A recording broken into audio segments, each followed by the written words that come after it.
Hello everyone, this is रचित समयाल। तो guys आज हम फिजिक्स के एक important topic that is wave को पढ़ने जा रहे हैं। इस टॉपिक को काफ़ी डिफरेंट वेटेज दी जाती है डिफरेंट एग्जामिनेशंस में, चाहे वो आपके जेके एसएसबी के एग्जाम्स हों या आपके एसएससी के एग्जाम्स हों या आपके रेलवे के एग्जाम्स हों।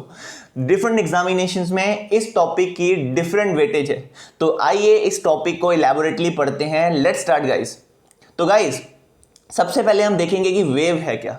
तो हम वेव को डिस्क्राइब कर सकते हैं एज ए डिस्टर्बेंस। तो वेव को हम एक डिस्टर्बेंस या ऑसिलेशन की तरह डिस्क्राइब कर सकते हैं जो एक मीडियम से, जो किसी मीडियम में एक लोकेशन से दूसरी लोकेशन तक ट्रेवल करती है। वेव को हम एक डिस्टर्बेंस या ऑसिलेशन की तरह डिस्क्राइब कर सकते हैं जो किसी मीडियम में एक लोकेशन से दूसरी लोकेशन तक ट्रेवल करती है। देखिए, इधर इस चीज को हमें नोट करना पड़ेगा कि जब भी वेव मूव करती है किसी भी डायरेक्शन में, तो उस वेव प्रोपोगेशन में किसी भी तरह का मास ट्रांसफर नहीं होता है गाइस। कोई भी मास ट्रांसफर नहीं होता है। पार्टिकल यहां से मूव नहीं करेगा, पार्टिकल मूव नहीं करता है। सिर्फ एनर्जी जो होगी उस वेव की वो एक पॉइंट से दूसरे पॉइंट तक ट्रांसफर की जाएगी। और ये जो एनर्जी ट्रांसफर है, जो मीडियम के पार्टिकल्स हैं, मीडियम के पार्टिकल जैसे ये आपको दिख रहा है किसी मीडियम का पार्टिकल है, ये वाइब्रेट या ऑसिलेट करके एनर्जी को आगे की तरफ ट्रांसफर करेगा। तो देखिए गाइस, वेव्स की कुछ प्रॉपर्टीज हैं। जो जैसे अभी हमने पढ़ा, वेव एक एनर्जी ट्रांसपोर्ट फिनोमिना है। तो एम्पलीट्यूड बेसिकली है क्या? तो गाइस, एम्पलीट्यूड ये बेसिकली वेव की हाइट है। ये बेसिकली वेव की हाइट है। जो वेव की हाइट होगी तो ये बेसिकली वेव की हाइट है। और इसकी वैल्यू इसकी वैल्यू वेव की एनर्जी कितनी होगी उस पर डिपेंड करती है। जितनी ज्यादा एनर्जी होगी वेव में उतना ही ज्यादा हाइट अचीव करेगी वो वेव। और जो ये एम्पलीट्यूड है, एम्पलीट्यूड को यूजुअली हम मीटर्स में मेजर करते हैं। कितनी greater the energy of the wave, greater will be the amplitude. Second property आती है इसकी वेवलेंथ। तो देखिए गाइस, वेव इस तरह से होती है। वेव के इस पोर्शन को बोलते हैं दैट इज क्रेस्ट, और इस पोर्शन को बोलते हैं दैट इज ट्रफ। ये भी क्रेस्ट है। तो देखिए, दो आइडेंटिकल पॉइंट, चाहे दो क्रेस्ट हो या दो ट्रफ हो, दो आइडेंटिकल पॉइंट्स के बीच का जो डिस्टेंस होगा उस डिस्टेंस को हम वेवलेंथ कहते हैं, और इसे भी हम मीटर्स में मेजर करते हैं। नेक्स्ट प्रॉपर्टी है दैट इज पीरियड। देखिए, किसी मीडियम में एक पार्टिकल को एक साइकिल कंप्लीट करने में जो टाइम लगता है उसे हम पीरियड कहते हैं। जो टाइम एक पार्टिकल एक साइकिल को कंप्लीट करने में लेगा उस टाइम को हम बोलेंगे that is period of the wave. ठीक है, और इसको हम मेजर करते हैं दैट इज इन सेकंड और मिनट्स। फोर्थ प्रॉपर्टी आती है दैट इज योर फ्रीक्वेंसी। अब देखिए, फ्रीक्वेंसी है क्या? किसी पर्टिकुलर टाइम पे किसी पॉइंट में से कितनी वेव्स पास की गई हैं, किसी पर्टिकुलर टाइम पे किसी पॉइंट से कितनी वेव पास करती हैं, उसे फ्रीक्वेंसी कहते हैं हम। तो गाइस, जो पीरियड है, period is a reciprocal of the frequency and vice versa. Period क्या है? फ्रीक्वेंसी का रेसिप्रोकल है, और frequency is itself the reciprocal of period. I hope आपको ये प्रॉपर्टीज क्लियर हुई हो। तो देखिए गाइस, यहां से हम देखते हैं, इस पिक्चर से हम देखते हैं कि आपका क्रस्ट क्या है, आपका ट्रफ क्या है। देखिए, जो टॉप मोस्ट पॉइंट है, ठीक है, ये टॉप मोस्ट पॉइंट को हम क्रस्ट कहते हैं। देखिए, क्रस्ट अब है क्या?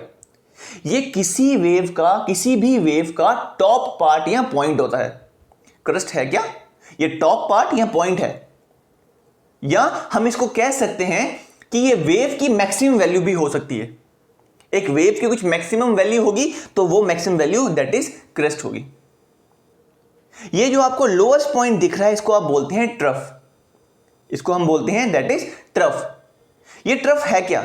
ये क्रेस्ट का ऑपोजिट है। अगर क्रेस्ट एक मैक्सिमम वैल्यू है तो ट्रफ बेसिकली क्या होगा, ट्रफ एक लोएस्ट पॉइंट होगा, या हम कहेंगे it is a minimum value of the wave, ये वेव की मिनिमम वैल्यू होती है। अब देखिए यहां पे आपको कुछ चीजें देखने को मिल रही हैं, दैट इज नोड एंड दूसरी that is anti node. Wavelength के बारे में मैंने आपको बताया, क्रेस्ट, दो एडजेसेंट क्रेस्ट या दो एडजेसेंट ट्रफ के बीच का जो डिस्टेंस होगा उसको हम वेवलेंथ बोलेंगे। तो अब देखिए ये नोड है क्या, देखिए ये किसी वेव का वो रीजन है, ये किसी वेव का वो रीजन है जिधर या तो बहुत कम या कोई भी वाइब्रेशन नहीं होती है। देखिए इस चीज को ध्यान से सुनिएगा, ये किसी भी वेव का वो रीजन है जिधर या तो बहुत कम या कोई भी वाइब्रेशन नहीं होती है, तो इसे नोड कहते हैं। और एंटी नोड ये वो पॉइंट है जो नोड के ऑपोजिट होता है, ये नोड का बिल्कुल ऑपोजिट है। दो एडजेसेंट नोड, जैसे ये एक नोड है और ये भी एक नोड है, दो एडजेसेंट नोड के बीच का रीजन जहां पे मैक्सिमम एम्पलीट्यूड हो, जहां पे मैक्सिमम एम्पलीट्यूड, देखिए ये जो हाइट है इसको एम्पलीट्यूड बोलेंगे, जिधर मैक्सिमम एम्पलीट्यूड हो, ये मैक्सिमम एम्पलीट्यूड, जिधर मैक्सिमम एम्पलीट्यूड हो उसे हम एंटी नोड कहते हैं। आई होप आपको ये चीज क्लियर हुई हो। तो गाइस अब हम टाइप्स ऑफ वेव्स के बारे में पढ़ेंगे। तो देखिए वेव्स एक पार्टिकल के ओरिएंटेशन और एनर्जी के बेसिस पे डिफरेंट कैटेगरीज में डिवाइड की गई हैं। तो तीन तरह की वेव्स होती हैं, एक है मैकेनिकल वेव, दूसरी है इलेक्ट्रोमैग्नेटिक वेव और तीसरी आपकी मैटर वेव। ये चीज ध्यान में रखिएगा, तीन तरह की वेव्स हैं, mechanical, electromagnetic and matter wave. तो आइए इसको हम इलैबोरेटली स्टडी करते हैं। तो देखिए सबसे पहले हम स्टडी करेंगे that is mechanical wave. Mechanical wave हैं क्या, देखिए वो वेव्स जिन्हें प्रोपोगेट करने के लिए किसी मीडियम की जरूरत होती है, जिनको प्रोपोगेट करने के लिए अगर किसी मीडियम की जरूरत हो, उन वेव्स को हम मैकेनिकल वेव्स कहेंगे। A wave which needs a medium in order to propagate itself is known as the mechanical wave। और ये मैकेनिकल वेव भी दो तरह की होती हैं, एक है आपकी लॉन्गिट्यूडनल वेव और दूसरी आपकी ट्रांसवर्स वेव। अब देखिए लॉन्गिट्यूडनल वेव्स में जो पार्टिकल्स हैं, ये आपकी लॉन्गिट्यूडनल वेव की एग्जांपल है। जो लॉन्गिट्यूडनल वेव में जो आपके पार्टिकल्स हैं वो मूव नहीं करते हैं, वो अपनी लोकेशन छोड़ के नहीं जा रहे हैं, वो आगे मूव नहीं कर रहे हैं, वो सिर्फ अपनी लोकेशन पे, अपनी रीजन में टू एंड फ्रो, आगे या पीछे की तरफ मूव करते हैं, टू एंड फ्रो ही ऑसिलेट करते हैं। लॉन्गिट्यूड वेव्स में पार्टिकल्स मूव नहीं करते हैं, ये सिर्फ टू एंड फ्रो ही ऑसिलेट करते हैं। और इन पार्टिकल्स की जो मूवमेंट होगी, देखिए अगर वेव इस डायरेक्शन में जा रही है तो जो पार्टिकल्स होंगे, let us suppose this is a particle, ये पार्टिकल अपनी लोकेशन पे आगे जाएगा, फिर वापस अपनी लोकेशन पे आएगा, फिर पीछे की तरफ जाएगा। तो ये जो पार्टिकल की मूवमेंट है, ये पार्टिकल की मूवमेंट डायरेक्शन ऑफ प्रोपोगेशन के पैरेलल होगी। ये चीज ध्यान में रखिएगा, जो पार्टिकल की मूवमेंट होगी it will be parallel to the motion of energy. I hope आपको ये चीज क्लियर हुई हो। तो देखिए लॉन्गिट्यूड वेव की एग्जांपल्स कौन सी होती हैं, एग्जाम में आपको एग्जांपल्स के बारे में ही पूछेंगे। तो अगर हम रियल लाइफ एग्जांपल्स की बात करें, लॉन्गिट्यूडनल वेव की रियल लाइफ एग्जांपल्स की बात करें, जब आप क्लैपिंग करते हैं, जब हम ताली बजाते हैं, जब क्लैपिंग करते हैं और एक वेव जनरेट होती है, वो वेव आपकी लॉन्गिट्यूडनल वेव है। साउंड वेव जो हम बोल रहे हैं, ये साउंड वेव भी आपकी एक लॉन्गिट्यूडनल वेव है। और गाइस ये चीज ध्यान में रखिएगा, साउंड वेव लॉन्गिट्यूडनल वेव है और ये काफी इंपॉर्टेंट है। बहुत सारे एग्जामिनेशंस में, चाहे वो यूपीएससी का एग्जाम हो या केएस का एग्जाम हो या एसएसबी का या एसएससी का या आपके रेलवे का एग्जाम हो, बैंक का एग्जाम हो, किसी भी एग्जाम में जहां पे फिजिक्स सिलेबस का पार्ट हो, वहां पे बहुत ज्यादा चांसेस हैं कि साउंड वेव कैसी वेव है इसके बारे में पूछा जा सकता है। सुनामी जो डिस्ट्रक्टिव वेव्स हैं जो ओशन में जनरेट होती हैं, they are also the example of your longitudinal waves. Ultrasound waves, देखिए अल्ट्रासाउंड जब हम अपने बॉडी के अंदर के ऑर्गन्स की फंक्शनिंग को जब हमें देखना होता है तो उसके लिए अल्ट्रासाउंड वेव्स का इस्तेमाल किया जाता है और ये अल्ट्रासाउंड वेव भी लॉन्गिट्यूडनल वेव्स हैं। आपका ये जो म्यूजिक वूफर्स हैं, इनमें से जो वेव जनरेट होती हैं ये वेव्स भी आपकी लॉन्गिट्यूडनल वेव्स हैं। और आपने ये भी देखा होगा जब भी थंडरिंग होती है बाहर, जब भी स्काई में थंडरिंग होती है तो आपकी विंडोज की ग्लासेस वाइब्रेट करना स्टार्ट करते हैं। जो वाइब्रेशन का मतलब है वो उनमें एक वेव जनरेट हो रही है, वो वेव भी लॉन्गिट्यूडनल वेव ही होती है। आपके स्प्रिंग में जो वाइब्रेशन, जैसे ये स्प्रिंग है, जब आप इसको कंप्रेस करेंगे दोनों साइड से या आप खींचेंगे इसको दोनों साइड से, तो इसमें जो वेव जनरेट होगी वो वेव भी लॉन्गिट्यूडनल वेव होगी।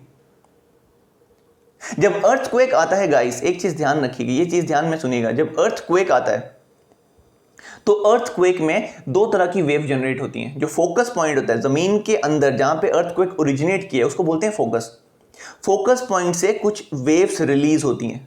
दो तरह की वेव्स रिलीज होती हैं, एक होती है पी वेव और एक होती है आपकी एस वेव।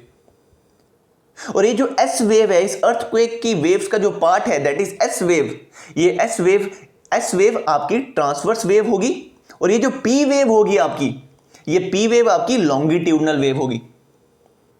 आई होप आपको ये जो रियल लाइफ एग्जांपल्स हैं लॉन्गिट्यूडनल वेव्स की, ये आपको क्लियर हुई हो। तो गाइस इन चीजों को ध्यान से नोट करके रखिएगा। नेक्स्ट तरह की वेव है दैट इज इसमें ट्रांसवर्स वेव। देखिए ट्रांसवर्स वेव है क्या, इन वेव्स में पार्टिकल्स, वेव के साथ पार्टिकल स्टिल, मैंने कहा कि कोई भी पार्टिकल मूवमेंट नहीं होती है, पार्टिकल ट्रांसफर नहीं होता है, सिर्फ एनर्जी ट्रांसफर होती है वेव्स में।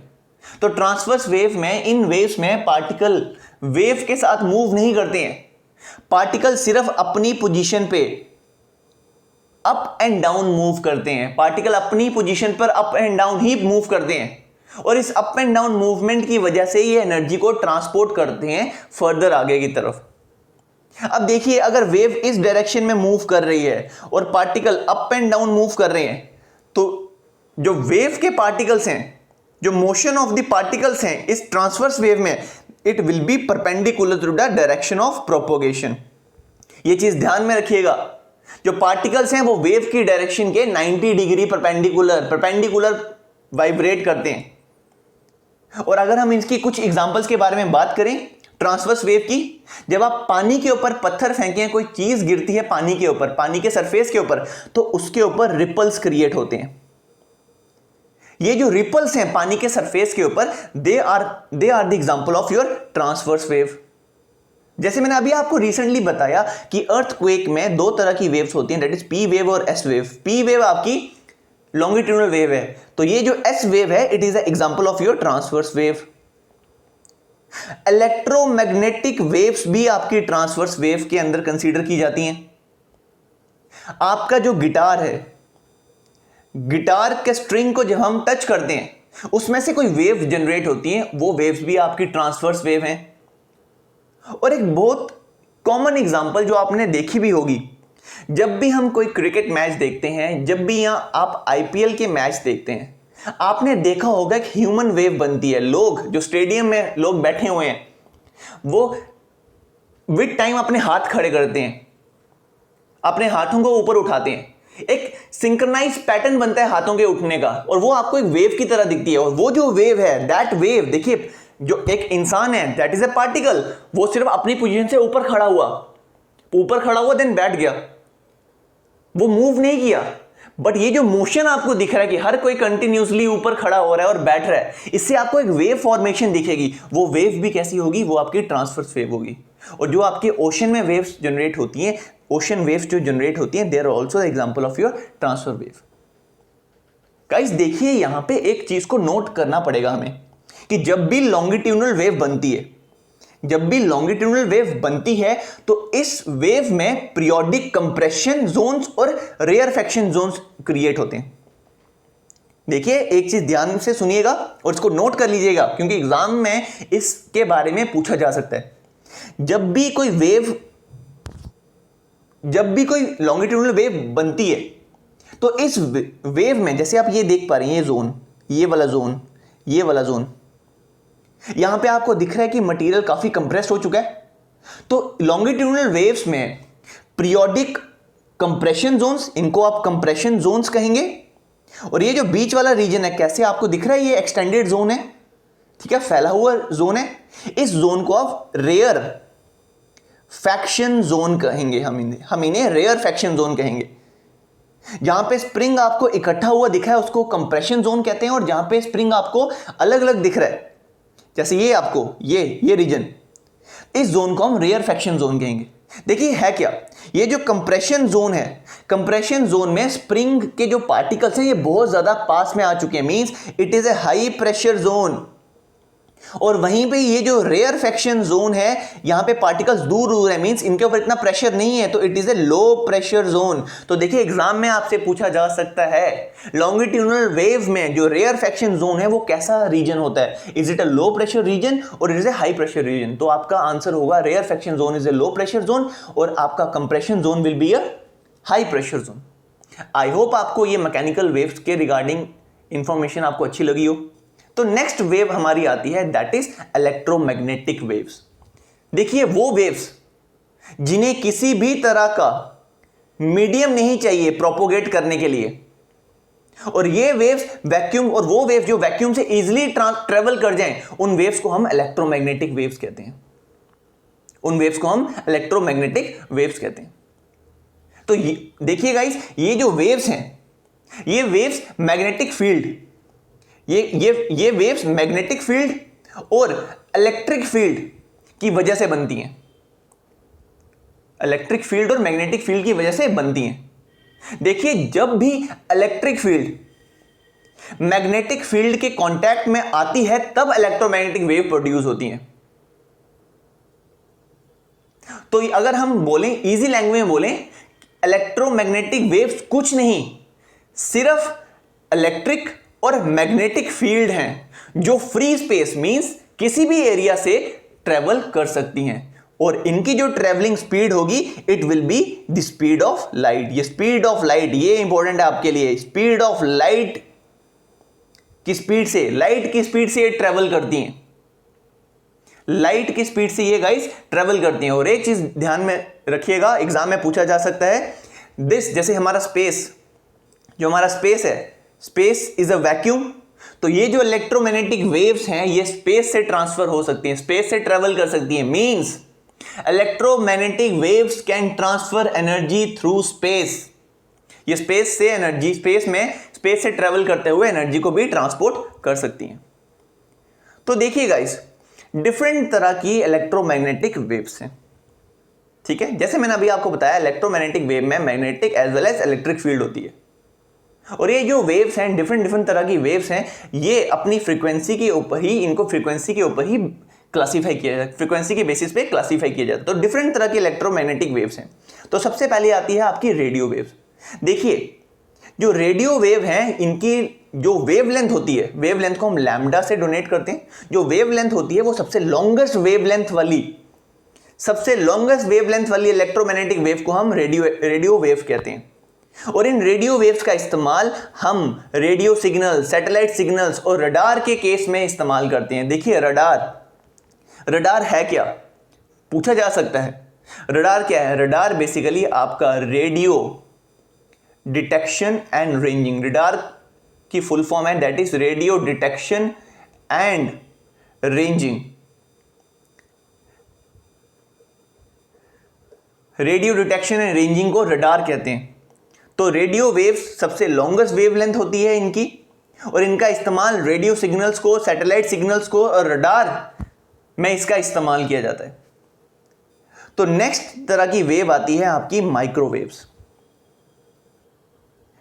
ये जो माइक्रोवेव्स हैं, माइक्रोवेव्स को हम सेंटीमीटर में मेजर करते हैं, और इन वेव्स का इस्तेमाल हम इंफॉर्मेशन को ट्रांसमिट करने के लिए कर सकते हैं, और या फूड को, हमारे खाने को कुक करने के लिए कर सकते हैं। देखिए हर किसी के घर पे माइक्रोवेव अवन होगा, वो माइक्रोवेव अवन हमारे खाने को कुक कर रहा है, वो बेसिकली रेडियो वेव्स के थ्रू हमारे खाने को अंदर से कुक करना, हीट करना स्टार्ट करता है।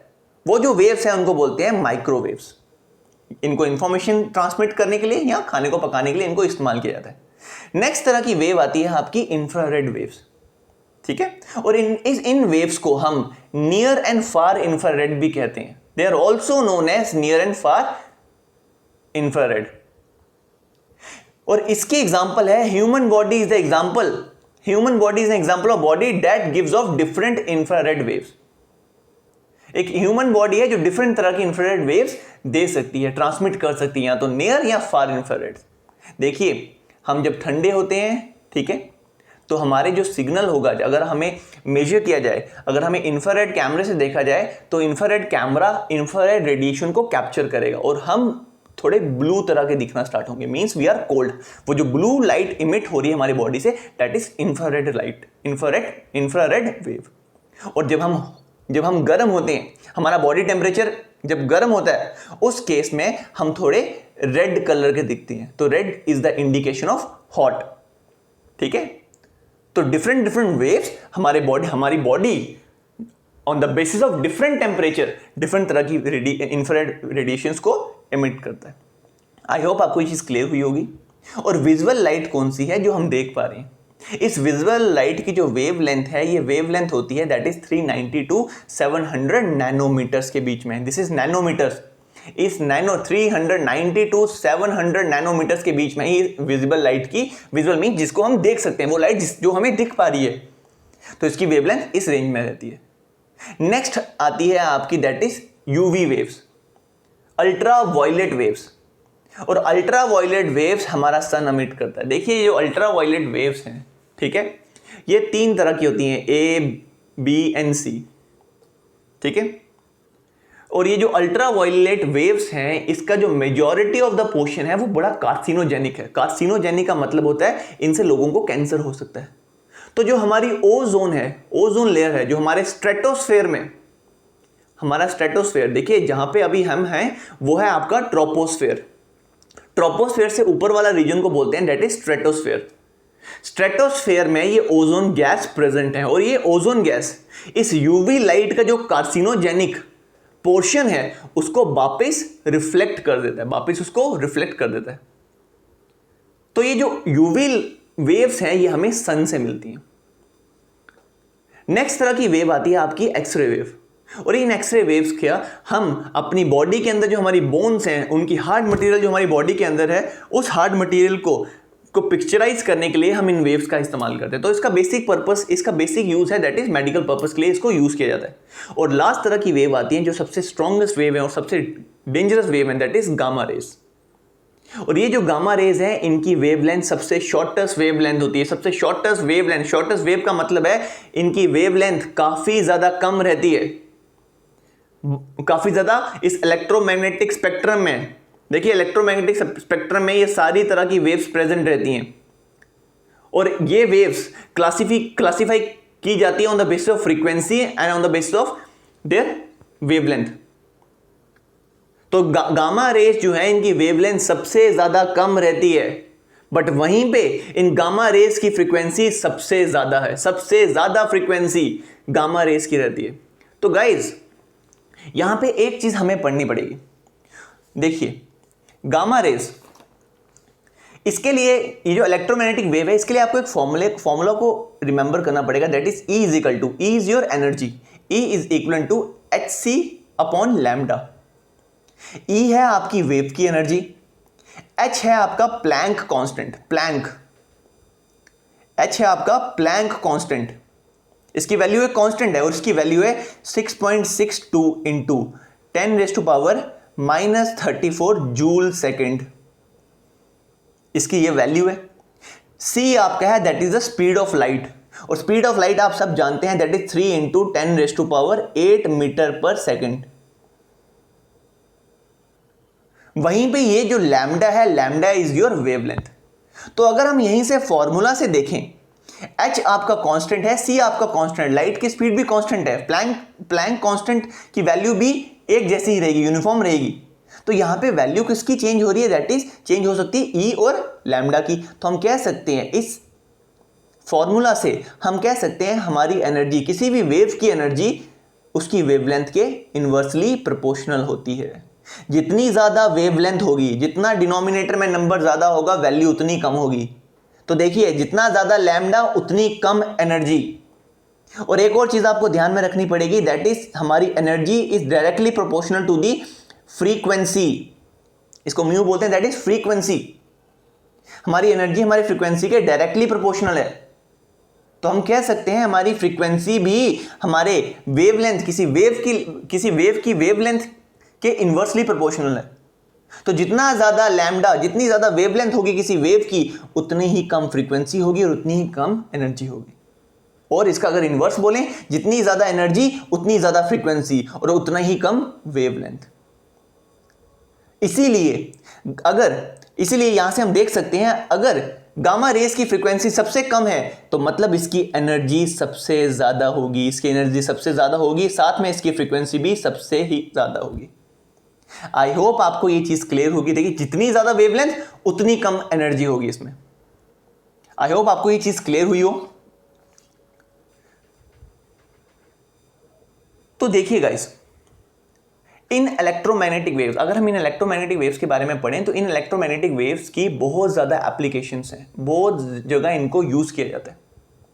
देखिए, जैसे हमने पढ़ा कि ये वेव सिर्फ एनर्जी ट्रांसमिट करती है, एनर्जी को ट्रांसपोर्ट करते हैं। और ये जो इलेक्ट्रोमैग्नेटिक वेव्स हैं ये वैक्यूम से भी एनर्जी को ट्रांसपोर्ट कर सकते हैं। तो इन वेव्स का कम्युनिकेशन टेक्नोलॉजी में काफी ज्यादा इंपॉर्टेंट रोल है। इनको कम्युनिकेशन के लिए भी इस्तेमाल किया जाता है। इन वेव्स को रडार सिस्टम्स में भी इस्तेमाल किया जाता है। रडार सिस्टम में भी इनका काफी ज्यादा यूज है गाइस। जो यूवी रेज है, ये चीज इंपॉर्टेंट है, जो यूवी रेज है, जो लोग बैंकिंग की तैयारी कर रहे होंगे उन लोगों को इतना पता होगा, जो यूवी रेज हैं, बैंकिंग सिस्टम में यूवी रेज का काफी इंपॉर्टेंट रोल है। देखिए, जो काउंटरफीट करेंसी होती है, काउंटरफीट करेंसी मींस नकली करेंसी, नकली नोट। यूवी रेज को नकली नोटों को डिटेक्ट करने के लिए यूज किया जाता है। देखिए, असली जो नोट होगा, असली बैंक नोट होगा, वो यूवी लाइट के अंदर फ्लोरोसेंट टर्न नहीं होगा, फ्लोरोसेंट कलर का टर्न नहीं होगा जो असली नोट होगा। सिर्फ नकली नोट ही यूवी लाइट के अंदर रिएक्शन की वजह से फ्लोरोसेंट टर्न हो जाएगा, जिससे हम डिटेक्ट कर सकते हैं, बैंकिंग सिस्टम में बैंकर्स ये डिटेक्ट कर सकते हैं कौन सा नोट असली है और कौन सा नोट नकली। इंफ्रारेड वेव का, रेडिएशंस का नाइट विजन कैमरास में इस्तेमाल किया जाता है। नाइट विजन कैमरा और सिक्योरिटी कैमरास में काफी ज्यादा इनका यूज है। देखिए गाइस, यहां पे एक और चीज आपको बतानी पड़ेगी। देखिए, आपको एग्जाम में स्पेक्ट्रोस्कोपी क्या है उसके बारे में पूछा जा सकता है। स्पेक्ट्रोस्कोपी, हमने स्पेक्ट्रम के बारे में पढ़ा, यूवी लाइट के। स्पेक्ट्रोस्कोपी क्या है? तो देखिए गाइस, हम स्पेक्ट्रोस्कोपी को एक स्टडी कह सकते हैं जिसमें यह देखा जाता है कि डिफरेंट इलेक्ट्रोमैग्नेटिक वेव्स किस तरह से मैटर मींस कोई भी ऑब्जेक्ट, किस तरह से मैटर के साथ इंटरेक्ट करते हैं। जब हम इस चीज को स्टडी करते हैं कि किस तरह से इलेक्ट्रोमैग्नेटिक वेव इंटरेक्ट कर रही है मैटर के साथ, तो उसे हम स्पेक्ट्रोस्कोपी कहेंगे। तो that branch is known as the spectroscopy. I hope आपको ये चीज क्लियर हुई हो। तो गाइज, अब हम प्रॉपर्टीज के बारे में पढ़ेंगे, इलेक्ट्रोमैग्नेटिक वेव की प्रॉपर्टीज। देखिए, जैसे मैंने आपको बताया, ये लाइट की स्पीड से ट्रेवल करते हैं, 3 × 10⁸ मीटर पर सेकेंड की स्पीड से ट्रेवल करते हैं। ये ट्रांसवर्स नेचर होती है, they are also known as the transverse wave. और दे कैन कैरी मोमेंटम। देखिए, हम इसको हम एक इजी तरह से समझते हैं। देखिए, इलेक्ट्रोमैग्नेटिक वेव में मोमेंटम भी होता है। देखिए, जैसे हम जानते हैं कि इलेक्ट्रोमैग्नेटिक वेव मास कैरी नहीं करते हैं, इन वेव में मास ट्रांसफर नहीं होता है, but yes they does carry energy, it is energy transport phenomena. इसी तरह से इलेक्ट्रोमैग्नेटिक वेव्स में मोमेंटम भी होता है, जिसका मतलब ये वेव्स जब किसी ऑब्जेक्ट के साथ स्ट्राइक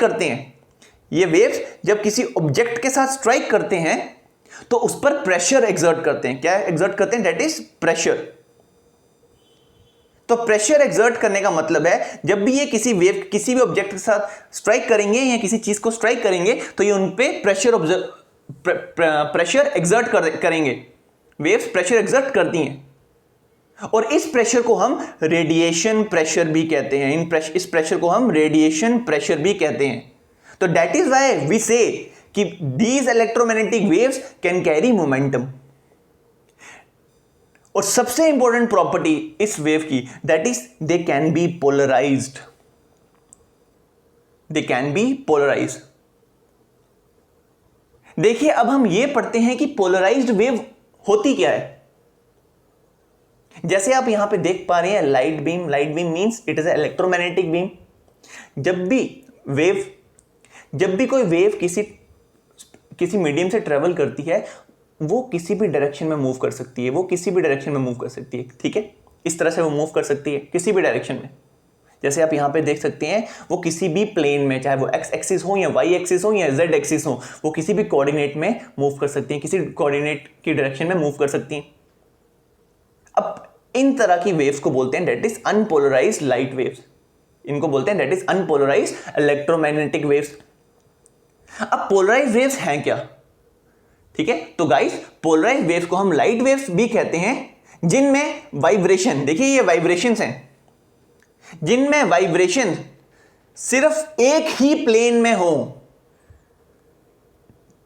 जिन वेव्स में जो वाइब्रेशन है, जैसे देखिए आप यहां पे देख पा रहे होंगे ये सिर्फ अप एंड डाउन मूव कर रहे हैं, सिर्फ एक प्लेन में मूव कर रहे हैं। लेट अस सपोज ये वाई प्लेन में ही मूव कर रही हैं, तो वाइब्रेशन जैसे यहां पे ये एक्स एक्सिस में भी और वाई एक्सिस में भी मूव कर रही हैं, यहां पे सिर्फ वाई एक्सिस में मूव कर रही हैं। तो इन वेव्स में आप देख सकते हैं कि वाइब्रेशन सिर्फ एक ही प्लेन में है, और वो वेव्स जिनकी वाइब्रेशन सिर्फ एक ही प्लेन में हो उनको हम कहते हैं दैट इज पोलराइज्ड वेव्स। तो हम इलेक्ट्रोमैग्नेटिक वेव को पोलराइजर्स मीन जिनसे वेव पोलराइज हो जाती है, जिनको हम पोलराइड भी बोलते हैं, पोलराइड, जिनको हम पोलराइड भी बोलते हैं। It is a material which polarizes the wave. तो अगर पोलराइड्स के थ्रू इलेक्ट्रोमैग्नेटिक वेव को ट्रेवल करवाया जाए तो ये पोलराइज हो जाएंगी। इनकी जो डायरेक्शन किसी भी कोऑर्डिनेट में है वो सिंगल कोऑर्डिनेट में हो जाएंगी। आई होप आपको ये चीज क्लियर हुई हो। और लास्ट तरह की वेव आपकी आती है that is matter wave. Last तरह की वेव है दैट इज मैटर वेव। अब देखिए ये जो कॉन्सेप्ट है बड़ा कॉम्प्लिकेटेड है अंडरस्टैंड करने में। ठीक है, जैसे हम सब जानते हैं, हमने 11th की फिजिक्स में या 12th की फिजिक्स में हमने ये देखा है कि जो मैटर है, मैटर की डुअल नेचर है। मैटर एज ए पार्टिकल भी एग्जिस्ट कर सकता है, मैटर एक पार्टिकल है, पार्टिकल भी एग्जिस्ट कर सकता है, और ये एक वेव की फॉर्म में भी एग्जिस्ट कर सकता है। एक पार्टिकल, एक मैटर, जो मैटर है, मैटर पार्टिकल की फॉर्म में भी एग्जिस्ट करता है और ये वेव्स की फॉर्म में भी एग्जिस्ट करता है। इस मैटर की नेचर को बोलते हैं that is dual nature of matter. तो देखिए गाइस, लुई डी ब्रोगली ये काफी इंपॉर्टेंट नाम है और इसके बारे में पेपर में पूछा जा सकता है, अब एग्जाम में पूछा जा सकता है।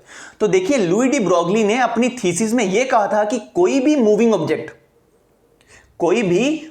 ऑब्जेक्ट चाहे वो माइक्रोस्कोपिक मीन सबसे छोटा माइक्रोस्कोपिक हो या मैक्रोस्कोपिक हो, चाहे वो माइक्रोस्कोपिक हो या मैक्रो मीन्स बड़ा, बहुत बड़ा ऑब्जेक्ट, मूविंग ऑब्जेक्ट चाहे बहुत छोटा एटम के साइज के जितना भी हो सकता है, एक बड़ी बॉल के साइज के जितना भी हो सकता है।